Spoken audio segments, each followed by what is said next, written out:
여러분,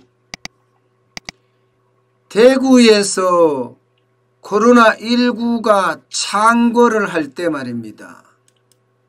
대구는 진짜 최악의 상황으로 빠졌었습니다. 그야말로 대구 전체를 봉쇄를 한다 이렇게까지 이야기할 정도로 난리가 났었거든요. 뭐 결론적으로는 봉쇄는 하지 않았지만 스스로 대구 시민 스스로 사회적 거리두기 3단계에 준하는 그런 행동을 보였죠. 그 때문에 말입니다. 고용은 고용대로 떨어지고 소비는 소비대로 난리가 났어요. 그러니까 고용률은 계속 증가한 거고요. 소매 판매는 아무래도 줄어들 수밖에 없었습니다. 그만큼 우리 경제에 미치는 영향이 굉장히 컸거든요. 그런데 이런 쇼크가 지금 현재 코로나19 상황에서는요, 전국 단위로 펼쳐질 거라는 그런 예측이 계속 나오고 있어요. 그도 그럴 것이 지금 코로나19의 증가 속도가 지금 만만치 않잖아요. 만만치 않잖아요. 계속해서 지금 늘어나는 형국이에요. 이게 일요일까지 저는 내용을 올려놨거든요. 397명입니다. 어제는 266명으로 뚝 떨어졌다고 했지만 실제 떨어진 것은요, 이 검체 수가 줄었기 때문에, 쉽게 말하면 검사하는 사람의 수가 줄었기 때문에 떨어졌다는 이야기가 굉장히 많습니다. 오늘 내일을 봐야 돼요. 지금 대구 같은 경우는 보세요. 이게 대구는 꼭 아니지만 대구를 중심으로 해서 코로나19가 창궐할 때가 2월 말부터예요. 2월 말부터 3월 달까지 이 증가 속도 보세요. 지금 증가 속도는 좀 둔해지지만 올라가는 것은 분명해 보입니다. 어제 떨어졌다고 해서 오늘 안 올라가리란 보장이 없고요. 오늘 만약에 올라가게 되고 내일 올라가게 되면 어쩔 수 없는 사회적 거리두기 3단계로 갈 수밖에 없습니다. 경제 굉장히 중요하죠. 그렇지만 국민의 생명과 안전도 그만큼 중요하기 때문에 바꿀 수밖에 없는 그런 상황이 와요.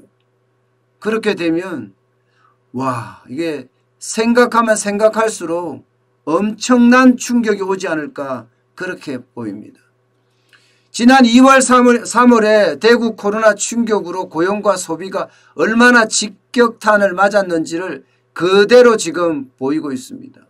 고용률 증감을 보면요, 전국이 0.3에서 마이너스 1.3%로 떨어질 동안 대구는 2배였습니다. 마이너스 1.5에서 마이너스 2.7까지 떨어졌어요. 대구는 2배. 고용률이 2배나 뚝 떨어졌다는 거예요. 다른 데에 비해서 말입니다. 게다가 소매 판매 증감은 보세요. 소매 판매 증감은요. 2020년 1분기에서 2020년 2분기까지를 보면 아십니다. 2020년 1분기에 전국은 마이너스 2.9% 떨어졌지만 대구는 마이너스 9.6%가 떨어졌어요. 9.6%. 쉽게 말하면 소비가 일어나지 않았다는 거예요. 그 이후 2분기에는 오히려 이제 V자 반등으로 나타났죠. 대구는 4.7% 소매 판매가 급증한 데 비해서 전국은 1.9% 늘어났는데 그치기는 했습니다. 이거를 보면요, 지금 우리가 어떻게 해야 될지를 지금 눈에 보입니다. 더 큰 문제는 여러분, 전 세계적으로 사회적 거리두기 3단계, 이게 봉쇄령입니다.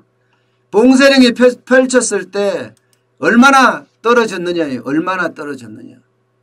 지금 뭐 유럽 각국이나 미국이나 말할 것도 없이 이게 엄청나게 많이 떨어졌어요. 뉴욕 같은 경우도 마찬가지거든요. 뉴욕 한 도시만 보고 봤을 때 일자리가 47만 개 사라졌습니다. 그야말로 일자리가 10% 이상 완전히 없어졌다 이야기할 정도로 엄청나게 떨어졌었어요. 그런데 그게 회복이 됐느냐? 그렇지 않습니다. 회복이 되지 않았습니다. 그만큼 지금 어렵습니다. 지금 사실상 자영업자들 이야기할 때는요. 자영업자가 전국에 560만 가까이 됩니다. 그중에서 이번에 사회적 거리 두기 2단계에 들어가면서 고위험 시설군 12곳이 포함이 됐잖아요. 예. 이러면서 이들이 말하기를 벌써 자영업계에는 2단계가 아니라 3단계다. 심리적으로 벌써 3단계가 와 있고 그만큼 지금 매출이 떨어지고 있다. 이렇게 이야기합니다. 지난 주말에 롯데백화점 전체 매출이 25% 감소를 했어요. 이런 걸 보면 이게 말이 2단계지 3단계로 가 있다. 이렇게 이야기하고 있고요. 차남수 소상공인연합회 연구위원도 마찬가지입니다. 이대로 3단계로 만약에 간다면 모든 업종에서 피해가 있을 거고 모든 업종은요. 안 그래도 봄, 여름 장사를 망쳤는데 이게 추석 대목까지 망치는 것 아니냐 이렇게까지 나오고 있습니다. 추석 대목까지. 지금 미국의 뉴욕 같은 경우는요. 하루 10,000명 넘게 확진자가 발생하다가 최근에 600명 수준으로 낮아졌어요. 그렇다고 해도 일자리가 돌아오지 않았습니다.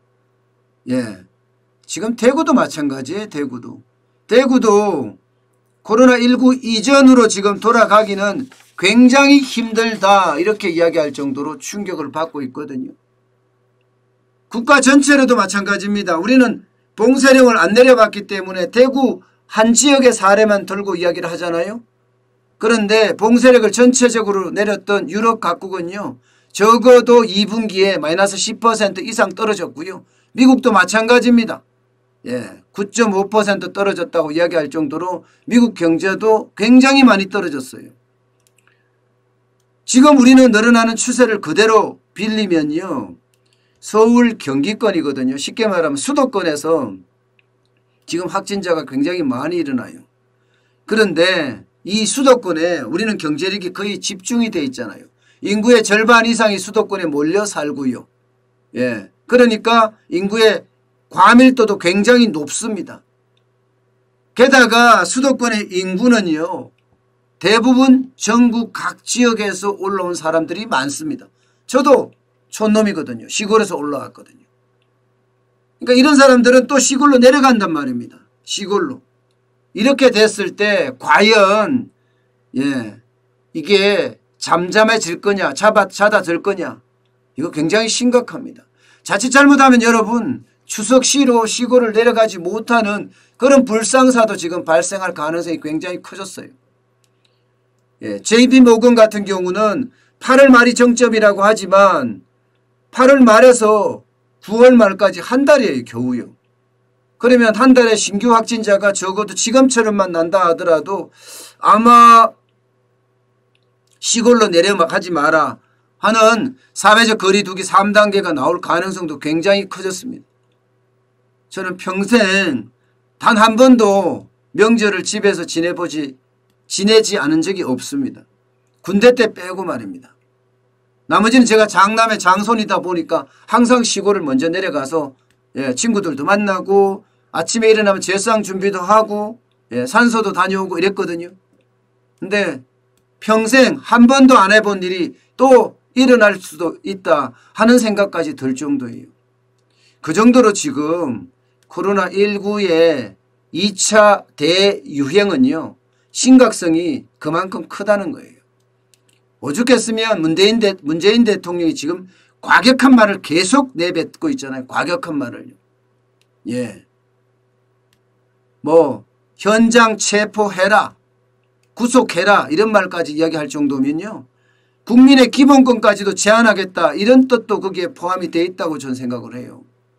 물론 방역을 방해하거나 방역에 협조하지 않을 경우 이런 단서가 달리기는 하지만요. 그만큼 지금 우리 경제 자체가 어디로 갈지 모를 만큼 굉장히 충격 속에 빠져 있다 이렇게 이야기할 수가 있습니다. 여러분들도 지금이요 생각보다 굉장히 위험하다는 것을 느끼셔야 돼요. 많은 사람들이 정부가 집합에 대한 교회 집합이라든가 모임이라든가 행사라든가 이런 거를 많이 풀어주면서 좀 느슨해졌거든요. 여기에다가 뭐 외식 상품권 준다. 여행 상품권 준다. 이렇게 하니까 더 느슨해졌습니다. 지금이요 여러분 바짝 마음을 졸일 때고 바짝 쪼여야 됩니다. 그렇지 않으면요 지금 이거 사회적 거리두기 3단계로 가는 것은요 어찌 보면 당연한 결과요 당연한 수순일지도 몰라요. 그렇게 되면 우리의 행동을 제약받을 뿐만 아니라 우리 경제에 대해서는요 그야말로 폭망이라는 수준이 맞을 겁니다. 그렇게 봤을 때는 와 참 걱정됩니다. 걱정됩니다.